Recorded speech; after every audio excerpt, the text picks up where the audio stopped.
understood Pandora's box to be a jar. It was only in the 16th century with Erasmus, probably through a mistranslation, that the jar was transferred over to what we think of now as Pandora's box.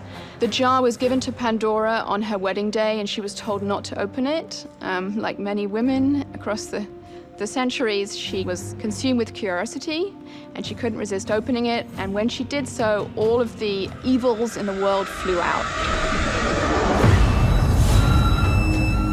So disease, plague, famine, anything bad you can think of basically came out. The one secret key is that hope stayed inside Pandora's jar. Hope is what gives humans the kind of will to go on living, to keep looking forward to the future. And then there's an ambiguity that there's one thing left in the jar, which is hope. Now, some people would say that this is actually, oh, it's so sad human beings don't have hope.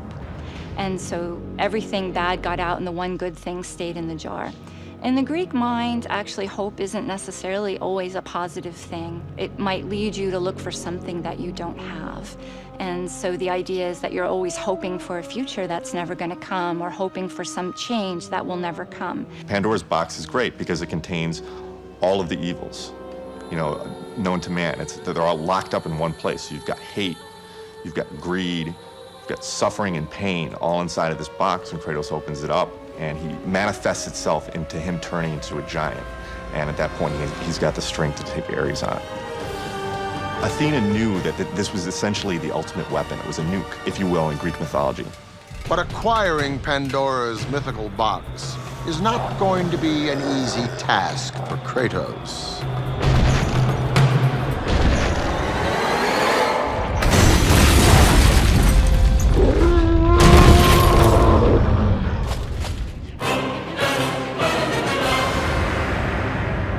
The box exists. It is the most powerful weapon a mortal can wield. With the box, many things become possible. And so it is hidden well, far across the desert of lost souls. There is safe passage through the deadly sands, but only those who hear and follow the siren's song will discover it. Only they can guide you to Kronos, the Titan. A Titan lives? Kronos is the last.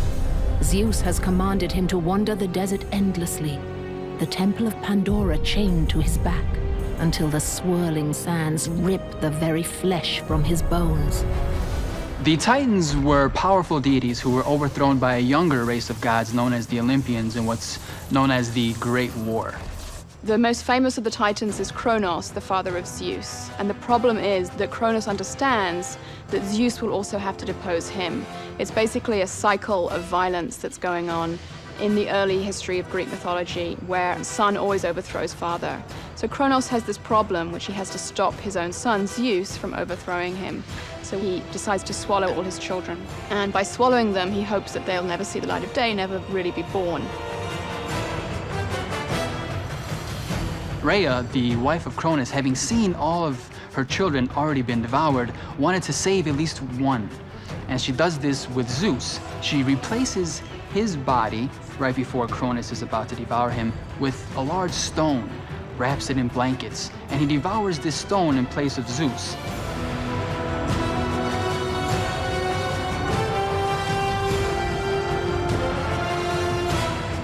So she can take Zeus to a safe place where he can grow into power, become strong, and one day come back and usurp his father for power, thus starting off the Great War. After a series of challenges, puzzles, and traps in the temple, Kratos finally reaches the mythical box of Pandora. At his disposal is now the only way a human can defeat a god. But Ares is not about to let a mere mortal crush a god.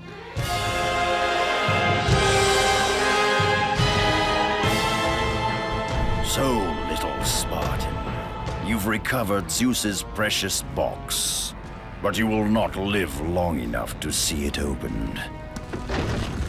I will see to that. Goodbye, Spartan. You will rot in the depths of Hades for all eternity. And with his death, Kratos is sent to the depths of the underworld and into the realm of the Dark Lord Hades.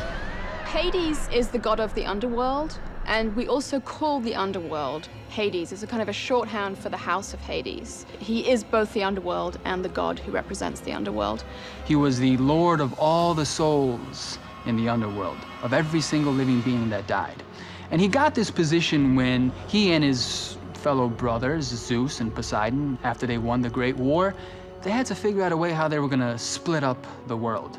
Zeus took the skies, Poseidon got the seas, and Hades got everything underneath. He got the underworld. Hades' grip on Kratos, however, was not eternal, but short-lived. Ah, Kratos. And not a moment too soon. I only finished digging just a moment ago. Who are you? Now that is an interesting question. The old man that helps Kratos is Zeus, and Zeus's whole purpose is to guide Kratos to defeat Ares, because Ares is out of control. He's on a wreck-loose crash course, and Zeus doesn't really know what to do with him, and he's concerned that maybe Ares has ideas on getting Zeus's throne for himself. In God of War 1, there was definitely the problem of Ares taking out the city of Athens, and I think Ares was a threat to the pantheon of gods. Ares had kind of gone crazy with power and bloodlust, and the gods were worried. So even though the gods are very, very powerful, they still need to take on the form of humans sometimes in order to kind of steer the course of events in human affairs. They can't just will something to happen and have it happen. So we often get examples of the gods taking on human form and coming down to human beings and either advising them or tricking them in some way in order to try and steer the events in the direction they want them to go. Most of the gods meddle in human affairs in one way or another. To do so, they have to assume mortal form. A god can't be seen by a human in his true grandeur. The human would die. It's very much like the Judeo-Christian tradition. You cannot see the face of God and live. In Greek mythology, when you die, you go to the underworld. You're supposed to be dead before you go there, but it's a special marker of particularly exceptional Greek heroes that they can actually go to the underworld when they're alive. The name for the journey to the underworld is actually katabasis. It means a going down, because they envisioned that the underworld was literally a place beneath the earth. Most people thought that if you go to the underworld, you're not going to come back. So only a few select heroes are able to negotiate the journey because it's dangerous and it's scary. It requires you kind of staying within yourself. There's a number of instances where classical Greek heroes venture into the underworld and return. They seek out typically the advice of spirits who've passed on, or sometimes even to speak with Hades himself. There was no sense of real finality in going into the underworld. And so this obviously is pretty different from what we think of in a biblical tradition, where once your soul departs from your body, it can't get back in and you can't come back.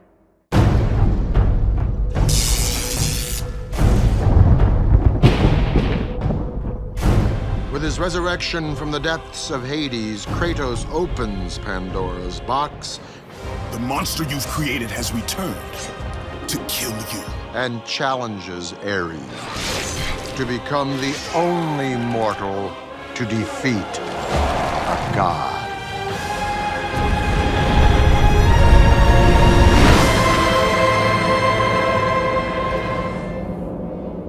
After fulfilling the mission as set forth by Athena and the gods, Kratos discovers that with all that he has been through and done, it will simply never be enough.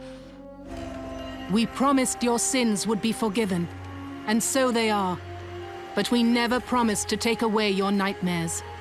No man, no god could ever forget the terrible deeds you have done. Guilt runs as a theme throughout all of Greek mythology, epic and tragedy. It's a driving force. But for Greeks, it's not the sense of personal horror and regret that we tend to think of it. It's a much more objective concept, even physical. So we often see Greek tragic characters having to deal with the consequences of the terrible things that they've done, either knowingly or unknowingly. And You know, in our society, we would use the term guilt to describe the kind of the psychological burden that you carry around with you after this. Often, what we would think of as internal demons are imagined by the Greeks as external, real external gods. And so how we could see this is that in an old tragedy by Aeschylus, after Orestes kills his mother, he's hounded by these dog-like old hags called Furies, and everybody can see them. They're on stage, they're abominations. And the way he gets clean from having killed his mother, it's literally he has to be purified by the gods. Consumed by despair and unable to forgive himself, Kratos throws himself from the highest cliff in Greece. To him, death is the only escape from the nightmares.